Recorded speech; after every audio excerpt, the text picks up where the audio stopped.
From Sigma Woman, this is the Business for Aligned Women podcast. I'm your host, Clara McKay, your aligned business coach and advocate for all things showing up for your vision. This is a no BS space for brave-hearted women who are actually craving change, not just talk. I'm dedicated to bringing women's visions into reality, equipping women with all they need to build an abundant future, and shutting down all of the ways that you keep yourself small. Here, we're all about a women-centered approach, non-negotiable value alignment, and making bank without compromising your well-being. Each week, I'll be helping you to let go of shitty, limited mindset, comparison, overthinking, excuses that are holding you back, and feeling lost in biz, so that you can step into doing business in a way that feels good, step into total self-alignment, unshakable confidence, and to start taking direction on your vision. You will become the kind of woman who shows up for her dreams consistently, takes up space without question, and is making much more money and impact than she ever imagined. Just by making our time together your weekly ritual,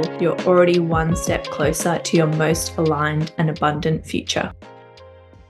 This episode is very interesting, and I want to make it really clear. The only reason I'm doing this episode is because someone in my recent podcast survey feedback form, which, just FYI, I've read everything, I've implemented everything. Probably 70% of the episodes this year are coming from that feedback form. I am hearing you. I always listen to you. I always action your requests as long as they're appropriate. And I got a piece of feedback from someone saying that they wanted to work with me. They probably will work with me, but they know that they need to become more emotionally mature before they work with me. And they're working on that in their own time. You should have seen me when I read that. I was like, excuse, what? Like, throw the coffee cup in the air, lean back in my chair, massive exhale. I literally was clapping, nodding. Yep. If that was you, pat yourself on the back because you made my week. I probably wouldn't have spoken about if my audience hadn't made it clear that it's something that they're realizing themselves.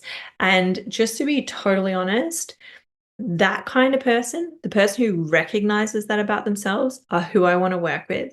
The people who are avoiding looking at themselves at that level of depth are my worst nightmare and horrible to work with. And I have fired clients like that. This is who I'm going for. And not to make it about me, because this isn't about me, but I think being more self-aware, taking the time to humble yourself and have humility and look at your own shit will massively benefit your business. It will also just benefit you as a person. It will benefit your identity, your sense of self, your self-worth, your self-esteem, your self-confidence, all of it. Please do it. And I do this to an extent that is crippling. But let's get back to this whole point of emotional maturity in business. A lot of what I'm about to say, I have already said before on many platforms, but I'm using this episode as more a reminder, a little rejig, especially at the start of a new year. We can get really wrapped up in doing and actioning, and we can lose ourselves. Or I find in my life, routine is what keeps me sane. And as soon as my routine gets stuffed up, my mental health starts to go wobbly. And when I come back from holidays and you have to restart, it can really affect my feeling of safety and my feeling of being sure and confident. I think talking about this at this point in the year is actually probably quite helpful, because you can have a bit of a wobbly start to the year, even though you might have the most amazing intentions and the most amazing plans. Emotional maturity and business. One of the biggest chores, but it's also a blessing, of running a business is that it is 100% on you and your responsibility to maintain a sense of personal emotional equilibrium despite what's going on in your business. I'll say that again, just so that's really clear. It is 100% only your responsibility to maintain a sense of personal emotional equilibrium despite what's going on in your business. This is one of the reasons why I think running a business is a spiritual practice. Because your livelihood depends on it, it has more guts behind it than any other spiritual practice that you can do. It is going to shape you up real quick. And if you are not tough enough, if you are in your head too much, if you are emotionally immature, if you don't have emotional intelligence, if you're running on really high emotions, if you bring melodrama, it's not going to work. I'm not saying that to be a cold-hearted bitch. I'm saying that because over the years, I work with people who are running on melodrama, bringing melodrama to their business. They never progress. I've honestly never seen someone like that progress. They stay in the exact same position for years and years and years. They never move forward, and they're always exhausted because there's so much going on in their head that you literally used all of their energy mentally. They probably have a lot of things that they want to do and they want to achieve, but they're just using all of their energy mentally because of how much melodrama and chaos they're creating. It is a choice to choose peace and choose ease. And that doesn't mean easy, but it means focusing on what's in your area of control and letting go of what's other people's areas of control. Massive one for me is other people's perception of me is outside of my control.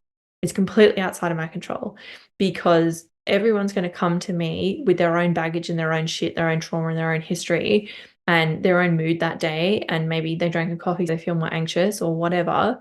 And I know for a fact after showing up online for 8 years, if you include my art practice, that it doesn't matter how I say something. It doesn't matter what words I use. If someone's in a shit mood, they're going to read me badly. And I should just use words that feel good to me and feel authentic to me.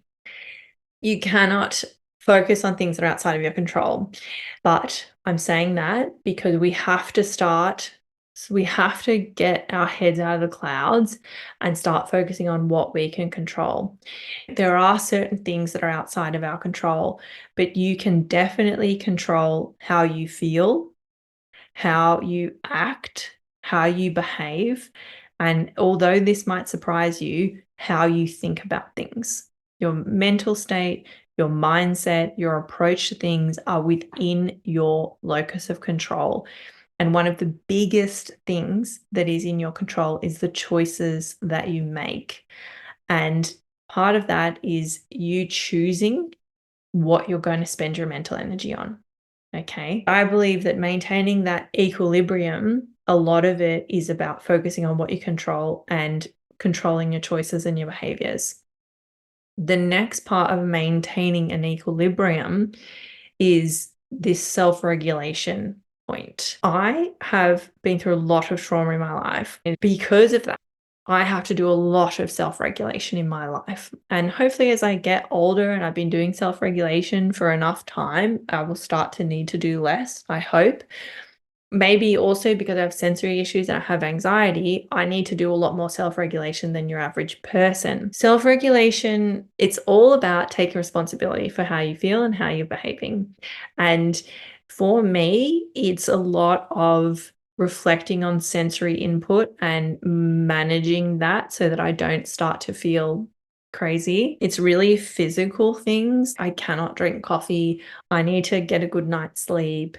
And it's physical practices for me, breaking the stress cycle with exercise, sauna to lower cortisol, rocking, shaking, restorative yoga, meditation, journaling, hypnosis, all of that kind of stuff is me self-regulating, me noticing if I feel a little bit funny, getting away from the computer and going for a walk. And a huge part of self-regulation is taking responsibility for and accountability for how you're coming to a certain situation.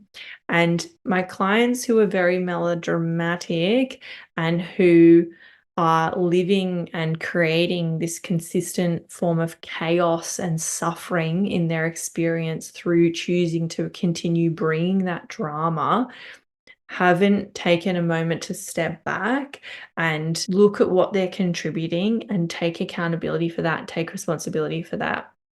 I believe that you actually have to stop and pause and step away in order to get that distance to actually have honest reflection on that. I don't think that it's something that you can do in the moment. And I also don't believe that going and talking to tons of other people and 15 therapists is really going to help. I think you have to do a lot of looking at yourself and your own opinions and your own viewpoints and your own approaches in order to take that accountability. Once you take that accountability and responsibility, you will understand how important self-regulation is. I want to just finish on two other points that I have said to you before, but again, I'm just reminding you, your business isn't you. It's not your identity. You shouldn't be getting your self-worth from it. You shouldn't be getting validation from it. You should be proud of it, absolutely, but it shouldn't be the thing that holds the sails of your soul up in the world. It should be something that you enjoy and that supports you and that hopefully fulfills a certain amount of obligations and a certain amount of drivers and desires and visions, but it definitely shouldn't be your whole life. And if your identity is wrapped up in your business, you will take everything personally, and taking everything personally, again, will not lead to success in business, but it will lead to you being dysregulated, reactive, and making terrible choices and having terrible behavior. And the last thing that I want to say is it's not that deep. I know I can be a bit contradictory because I say to you all the time, you got to take yourself seriously, you got to take your business seriously, as if you were a boss, and taking it seriously to that extent is different to thinking that your heart and soul is wrapped up in this thing and that you will die if someone says something bad about it. And overthinking and working yourself up and overanalyzing to the point of anxiety, that is not appropriate. So it's not that deep, and especially content creation, it's not that deep. I would love to hear your thoughts on this. And again, I hope I don't come across as angry or whiny or anything. I'm very passionate about this because I actually believe that emotional maturity, self-regulation, maintaining equilibrium, distancing yourself from your business, allowing it to have its own separate essence from you, I think they're actually some of the major keys of success. If you can't tell, getting to share this time with you is something that I find truly sacred. I know that you're busy, but if you've taken anything away from our time spent together today, could you extend the love and share this episode with a friend, your community, or on your socials? Tag me so that I can see it and I can share it too.